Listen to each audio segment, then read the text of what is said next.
time has finally arrived. I made you guys wait long enough, and today I'm going to show you how I make my pernil. If you've never heard of pernil, it is a slow roasted pork shoulder that is literally one of the most flavorful things you will ever put in your mouth. Everything you need to make it is right here. Obviously, you need a pork shoulder, also known as a picnic roast. One of the most important things you want to look for is a nice piece of skin. This is what's going to crisp up and give it a lot of flavor. This is the part that everybody's going to fight over. And I'll show you how to get that skin nice and crispy. Fresh garlic, nothing out of a jar. I cannot stress this enough. Put in the time, put in the effort, peel that garlic. This is what's going to give it a lot of its flavor. I've got about 25 cloves here. I'm going to use 15 for my rub. The other 10, I'm going to set it aside. I'll show you what we're going to do with those later. I've got some white distilled vinegar, a little bit of garlic powder, adobo, a little bit of oil, not too much, just enough to make the rub stick. Then I've got some oregano and a packet of sazon that's optional. It's mostly for color. And a blender, I'm just going to use the NutriBullet. You can use whatever you have access to. So the first thing we're going to do is make our rub, and you can find the exact measurements in the description on this video. Garlic cloves, our olive oil, our vinegar, our adobo, garlic powder, oregano, and sazon. I'm going to pop that lid on and blend it up. When you're done, your rub should look something like this, kind of a paste. Don't worry if you still see some chunks of garlic. I promise you it's going to be fine. So our rub is ready, and the next thing we want to do is remove this skin. This skin is very thick and there's a lot of fat underneath. So by removing the skin, it allows us to get all of that flavor from our rub up under there into the meat. Make sure you get a nice grip on that skin and pull back as you cut. Be careful you don't cut yourself. Once that skin is off, we're going to set it aside and work on the main part of the pork shoulder first. Next, we're going to take a small paring knife and poke some holes into this. This is going to allow that flavor from the rub to really seep into the meat. And this is also what we're going to do with our leftover garlic cloves. We're going to stuff those into a few of the holes. Then we're going to grab our rub and we're going to rub this all over that pork shoulder. Make sure you get some into those holes that you poked. You're going to save a little bit of this rub for your skin, but you don't need too much. A little goes a long way with this rub because it's so full of flavor. Get it into all those cracks and crevices as much as you can. Okay, so that looks pretty good. I've got it all covered. I'm going to set this aside and I'm going to show you what to do with the skin. Grab that beautiful piece of skin and grab the sharpest knife you can find. Apparently my blue knife wasn't sharp enough. And what we're going to do is score this skin. By scoring before you cook it, it's going to help get some of that heat under that skin to help render that fat. So just grab your knife and just cut a straight line about an inch apart all the way down. Then we're going to rotate and do the same thing this way. Once we have that scored, we are going to season it with the rest of our rub. And if you've scored it properly, you should be able to see that fat under the skin. So I'm going to rub the underside of it, then I'm going to flip it over and use the rest on the skin. Try to get it in those cracks, because as that fat cooks and renders, it's going to pull that flavor right down into the meat. Massage all that seasoning in.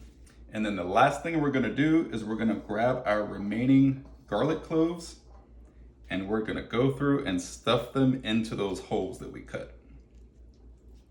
I'm gonna put that skin on top like a blanket, and she is ready for the fridge. We're gonna marinate this for at least 24 hours. You can marinate it up to 72 hours if you prefer. All right, so I cleaned up my workstation a little. I don't know if I mentioned this, but I highly recommend using gloves when you're putting this seasoning on here. Otherwise, your hands will smell like garlic for days. So we're gonna wrap with some plastic wrap.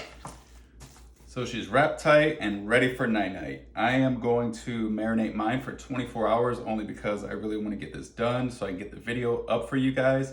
But like I said, you can marinate for up to 72 hours. So I'm going to pop this in the fridge and we will check on her tomorrow.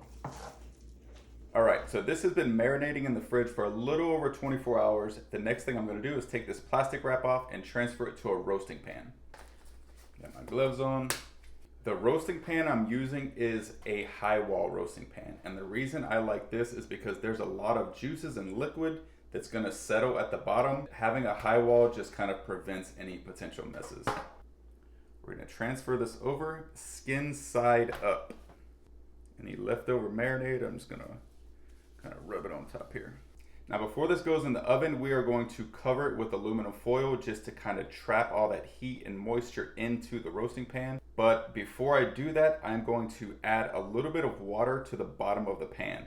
This part is optional, some people don't do it. Doing this will help trap some of that moisture in there and prevent anything from burning on the bottom of the pan. You don't have to add a lot, and we are going to cover with heavy duty aluminum foil. Make sure you pinch those edges all the way around. You want it nice and tight. You don't want any of that moisture escaping. Oven is preheated and the roast is wrapped. I'll add the cook times to the description on this video. All right, so this has been in the oven for a while. Now we are going to uncover it and pop it back in the oven to let it finish cooking uncovered.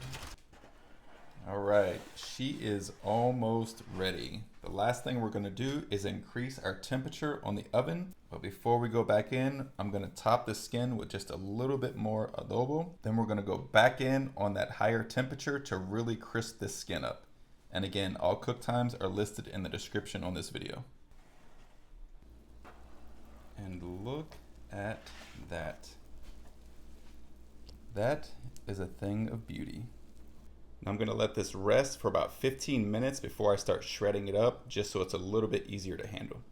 The worst part about making a pernil is always the weight, but this thing is finally done and we are ready to shred or slice depending on what you're gonna be using it for. So the first thing we're gonna do is remove our nice crispy skin. This is the part that everybody is gonna fight over. We're gonna set that aside. I'll show you what to do with that in just a few minutes. Now you can shred this however you like, but you can start pulling it off. It should just fall right apart. And when shredding, you're looking for two things. Number one, you're trying to get it off the bone, obviously. Number two, you're looking for any gristly, fatty pieces. You want to get those out of there so that every bite is perfect. And that just falls right off of the bone. Let's give it a taste.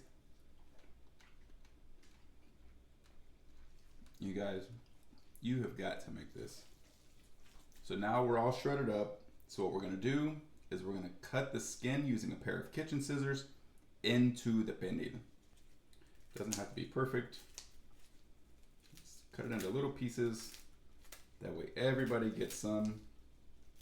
Get a little bit of crunch in every bite. And this is where all that flavor is. And don't get no bite on that. Once all that skin is chopped up and added in, you are ready to eat. I really hope you guys get a chance to try this. It's a really popular dish around the holidays in Puerto Rico and other cultures, and for good reason. This will probably be my last recipe video posted until Christmas, so to all of you, Merry Christmas and Happy New Year.